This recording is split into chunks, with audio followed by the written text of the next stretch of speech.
Luftëtari merr një fitore mjaft të rëndësishme në stadiumin Gjirokastra përballë Orikut në kuadër të Kupës së Shqipërisë në futboll. 2 gola të shënuar në 45 minutat e para të ndeshjes nga lojtarët e Luftëtarit me anë të 2 sulmuesve Zani dhe Ziaj. Fillimisht ishte Oriku që kërkoi të gjejë hapësira në zonën e Luftëtarit, madje në një moment pretendoi edhe për një karton të kuq pas një take të ngritur nga Puci ndaj sulmuesit Shkreli, por kryesori Zeneli e shikon si të rregullt aksionin. Më pas Luftëtari që merr frenat e lojës në dorë dhe Ziaj vallëzojnë mes mbrojtësve miq, por goditja drejt portës nga ata nuk përfundon në rjet. Kur kishte kaluar gjysma e pjesës së parë, Zani që lëviz mjaft mirë brenda zonës dhe më pas godet saktë duke kaluar në avantazh Luftëtari. Ritmi i lojës nuk bie dhe Oriku kërkon me futbollistët Kamberaj dhe Shkreli të gjejë kuadratin e portës Moreno, por nuk ja arrin një gjë të tillë. Luftëtari pati mundësinë e artë për të dyfishuar rezultatin, por Ziaj ndodhur brenda zonës prirtazim me portën godet në mënyrë të gabuar duke nxjerrë topin për mbi tra. Ndërsa pritej përshëllima përfundimtare e pjesës së parë, është po Ziaj që korrigjon shënjestër dhe pas topit të marrë brenda zonës nuk fal me një goditje tokazi duke gjetur golin e dytë për Luftëtarin. Pjesa e dytë solli një lojë tepër agresive nga të dyja skuadrat dhe nuk prodhoi asnjë rrezik në portat respektive. Luftëtari mori disa inkursione me anë të futbollistëve Cereni, Steri dhe Bashari, ndërsa Oriku u përgjigj në krahun tjetër me anë të lojtarëve Dalanaj, Lollaj dhe Kamberaj, të cilët u munduan të ndryshojnë diçka, por nuk arritën dot të ndryshonin shifrat e kësaj ndeshje. 2-0 përfundon ky takim i luajtur në kuadër të Kupës së Shqipërisë.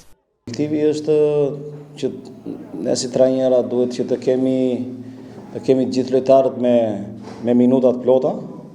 Normalisht i dha mundësinë disa lojtarëve që kishin pak minuta në kampionat, edhe për të thënë dhe për të qenë gati për kampionat.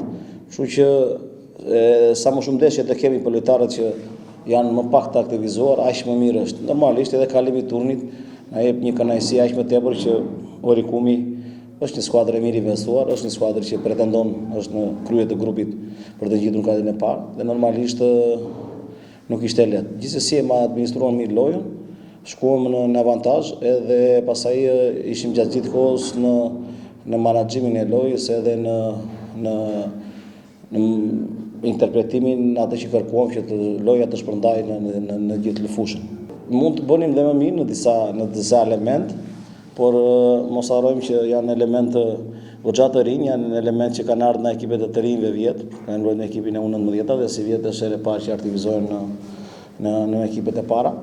Normalisht prisja dhe diçka më shumë, por që në thelb jam i kënaqur për mënyrën se si interpretuan disa veprime, disa manovra që unë kisha kërkuar, aq më tepër kur thash luan me një ekip të fortë përballë edhe deri diku jam i kënaqur, por ka edhe ato mangësirat që ne duhet i rregullojmë sepse kampionati ku luajmë është shumë i egër edhe është shumë i fortë.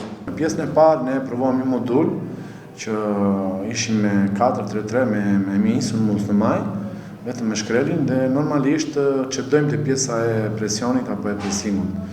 Menduam të menaxhojmë ndryshe, në 2 gabimet tona u goditëm, sepse e dhuruam ne topin, e kishim ne topin zotërimit dhe e dhuruam, që përfitoi kundërshtari, por që në pjesën e dytë ne dolëm te moduli që ne luajmë gjithmonë dhe kemi një vit që luajmë dhe vjet, dhe si vjet lozim në një mënyrë të ndryshme, siç ju e pat pjesën e dytë me 2 sulmuesa në 4-3-3. 4-3-1-2. Kështu që prandaj ka më shumë pjesëmarrje te pjesa ofensive. Në turin tjetër Luftëtari do të përballet me Skënderbeun.